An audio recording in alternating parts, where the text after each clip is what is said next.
जब कोई आदमी दूर चला जाता है तो ऐसा लगता है जैसे दुनिया ही रुक गई हो। अचानक से जो कुछ तुम जानती थी, जो कुछ तुमने साथ में बनाया था, वो सब जैसे लाखों छोटे छोटे टुकड़ों में बिखर जाता है। वो फ्यूचर जो तुमने इतने प्यारे रंगों से सजाया था, वो एक खाली डरावना कैनवस बन जाता है। उसका जाना एक चैप्टर का एंड लग सकता है, या शायद पूरी बुक का ही एंड। उसके पीछे जो खामोशी रह जाती है वो बहुत शोर करती है। वो चीखती है उसकी कमी से, अधूरे प्लान से, उन वादों से जो अब बस हवा में तैरते खाली शब्द बन गए हैं। ये वो पल होता है जब पैरों तले जमीन खिसक जाती है। वो अक्सर इसलिए जाता है क्योंकि उसे लगता है कि उसे कुछ और चाहिए। शायद ये आज़ादी की तलाश है जो उसे लगता है उसने खो दी है, या शायद वो नए एक्सपीरियंसेस चाहता है, एक अलग रास्ता जो उसे लगता है उसे एक्साइटमेंट देगा। उसे शायद पूरी तरह एहसास भी नहीं होता कि वो कितना गहरा खालीपन छोड़ जाता है। उसकी नज़र बाहर की तरफ होती है। वो कुछ ऐसा ढूंढ रहा होता है जो उसे अपनी लाइफ में मिसिंग लगता है, कुछ ऐसा जो उसे लगता है रिलेशनशिप से परे है।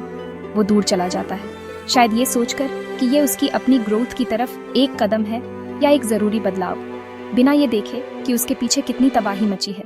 जो औरत पीछे रह जाती है, उसके लिए दुनिया उसकी गैर मौजूदगी का एक नज़ारा बन जाती है। घर का हर कोना, रेडियो पर बजता हर गाना, हर जानी पहचानी गली उसकी यादों से गूंजती है। दर्द एक कांस्टेंट साथी बन जाता है, एक साया जो पूरे दिन उसके साथ चलता है। सीने में एक भारी सा दर्द, एक लगातार याद कि क्या था और अब क्या नहीं होगा। शुरू के दिन, यहाँ तक कि हफ्ते, एक कभी ना खत्म होने वाले तूफान में भटकने जैसे लग सकते हैं। वो एक ऐसी दुनिया में अपनी जगह बनाने की कोशिश कर रही होती है जो अचानक से अजनबी और बेगानी सी लगती है उसके बिना। इस कंफ्यूजन और तकलीफ के भंवर में वो हर चीज पर सवाल उठाने लगती है। वो अपनी वर्थ पर सवाल करती है, सोचती है कि क्या वो काफी नहीं थी। वो पुरानी बातें दोहराती है, सुराग ढूंढती है, वजहें ढूंढती है, कुछ ऐसा जो शायद वो अलग कर सकती थी। जो प्यार उन्होंने बांटा था वो अब एक नाजुक सपने जैसा लगता है जो बेरहमी से खत्म हो गया। नींद में भी आराम नहीं मिलता, क्योंकि सपने अक्सर उसी की तस्वीरों से भरे होते हैं, और जागते हुए घंटे दुहक और डिसबिलीफ की उठती लहरों से एक मुसलसल जंग होती है। जख्म इतना ताज़ा होता है, इतना कच्चा, कि लगता है जैसे ये कभी भरेगा ही नहीं, ये दर्द हमेशा उसके साथ रहेगा। हीलिंग का असली सफर दिल के खामोश कोनों में शुरू होता है, दुनिया की नजरों से दूर। ये आंसुओं के बीच, दुख के बीच, पूरी तरह नाउमीदी के पलों में शुरू होता है। फिर भी उस दर्द की गहराई में हिम्मत का एक छोटा सा बीज अंकुरित होने लगता है। वो इस प्रोसेस में जल्दबाजी नहीं करती। वो खुद को अपने दुख को पूरी तरह महसूस करने देती है, ये समझते हुए कि ये एक्सेप्टेंस ही ठीक होने की तरफ पहला हिम्मत भरा कदम है। वो जानती है कि हील होने के लिए उसे पहले जख्म को मानना होगा। अपनी इमोशंस के आगे ये खामोश सरेंडर ही वो जगह है जहां उसकी असली ताकत जमा होने लगती है। धीरे धीरे, शुरू में लगभग ना के बराबर, वो अपने बिखरे हुए हिस्सों को समेटना शुरू करती है। ये एक बहुत नर्म, सोचा समझा प्रोसेस होता है। वो पुरानी आदतें छोड़ने लगती है, वो छोटी छोटी रूटीन्स और पसंद जो उसकी मौजूदगी से जुड़ी हुई थी। शायद वो उसके कॉल्स का इंतजार करना बंद कर देती है, या बेड की वो साइड बदल लेती है जिस पर वो सोती थी। वो अपने वजूद के उन पहलुओं को रिडिस्कवर करती है जो रिलेशनशिप के दौरान सोए हुए थे या दब गए थे। ये बदलाव बहुत पर्सनल होता है, एक अंदरूनी खुलना जो लोगों की नज़रों से दूर होता है, जिसे उसका अपना बढ़ता हुआ हौसला सींचता है। वो अपने दुहक का सामना करना सीखती है, एक दुश्मन की तरह नहीं, बल्कि एक टीचर की तरह। वो अपने अकेलेपन के साथ बैठती है, उसकी बनावट और उसके सबक समझती है। इस तन्हाई में उसे अनचाहा सुकून मिलता है। ये शायद किसी भूली हुई बुक के पन्नों में हो, किसी लॉयल फ्रेंड की कंफर्टिंग प्रेजेंस में, एक कप चाय की सादी सी गर्माहट में, या उगते सूरज की खूबसूरती में। वो अपने आप से एक गहरी बातचीत शुरू करती है, अपनी ज़रूरतों, अपनी ख्वाहिशों, अपनी बाउंड्रीज को समझती है, एक ऐसी क्लैरिटी के साथ जो शायद उसके पास पहले नहीं थी। ये है उसकी खुद की रिडिस्कवरी। धीरे धीरे एक नई ताकत उसके अंदर खिलने लगती है। ये कोई ड्रामेटिक, अचानक होने वाला बदलाव नहीं, बल्कि एक स्थिर, खामोश खिलना है। एक सच्ची मुस्कान उसके होठों पर ज्यादातर आने लगती है। हंसी जो कभी एक दूर की याद थी लौट आती है, हल्की और ज्यादा ऑथेंटिक। वो आगे देखने लगती है, उसकी नज़र दर्द भरे पास्ट से हटकर उम्मीद भरे फ्यूचर की तरफ मुड़ जाती है। उसकी एनर्जी जो कभी दुख में खर्च होती थी, अब एक ऐसी लाइफ बनाने में लगती है जो सच में उसकी अपनी हो। उसे एहसास होता है कि उसकी हैप्पीनेस कोई खोया हुआ खजाना नहीं है, बल्कि कुछ ऐसा है जिसे वो खुद बना सकती है, हर रोज। इस बीच वो आदमी जो चला गया था अपनी फ्रीडम या फुलफिलमेंट की तलाश में, आखिरकार एक अनचाही खामोशी से रूबरू होता है।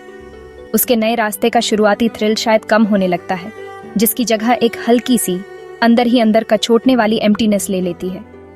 उसे एक खालीपन महसूस होने लगता है, सिर्फ एक इंसान की कमी नहीं, बल्कि उसके यूनिक एसेंस की कमी, वो खास तरीका जिससे वो उसकी दुनिया में रंग भरती थी। ये कुछ ऐसा था जिसकी उसने उम्मीद नहीं की थी।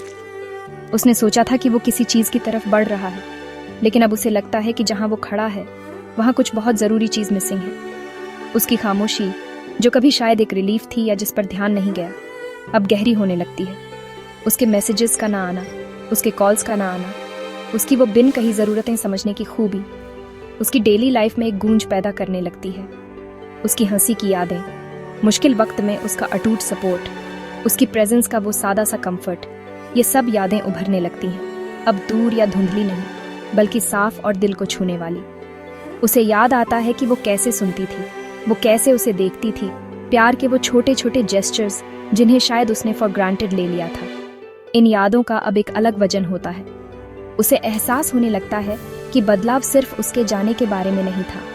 उसे महसूस होता है, शायद म्यूचुअल जानकारों से या डिजिटल दुनिया के हल्के फुल्के बदलावों से, कि वो भी बदल गई है। उसे शायद उसकी नई नई इंडिपेंडेंस की झलक मिलती है, उसका शांत कॉन्फिडेंस, उसकी खिलखिलाती मुस्कान जो अब उस पर डिपेंड नहीं करती। अक्सर यही वो पल होता है जब उसकी कमी की असली गहराई उसे पूरी ताकत से महसूस होती है। उसे समझ आने लगता है कि उसने कितनी बड़ी चीज को जाने दिया, उस कनेक्शन की इरिप्लेसेबल क्वालिटी जो कभी उनके बीच थी। जो लोनलीनेस वो अब महसूस करता है, वो पहले कभी महसूस की गई लोनलीनेस से अलग होती है। ये सिर्फ फिजिकली अकेले होने की हालत नहीं है, ये उसकी खास एनर्जी के लिए, उसके समझने के यूनिक तरीके के लिए, उस गहरे बॉन्ड के लिए जो उन्होंने बनाया था, एक गहरी तड़प है। वो अपने किए गए चॉइसेस पर सवाल उठाने लगता है। क्या वो फ्रीडम जिसके पीछे वो इतनी शिद्दत से भागा था, सच में उस शांत सुकून और सच्चे कनेक्शन के काबिल थी जिसे उसने कुर्बान कर दिया?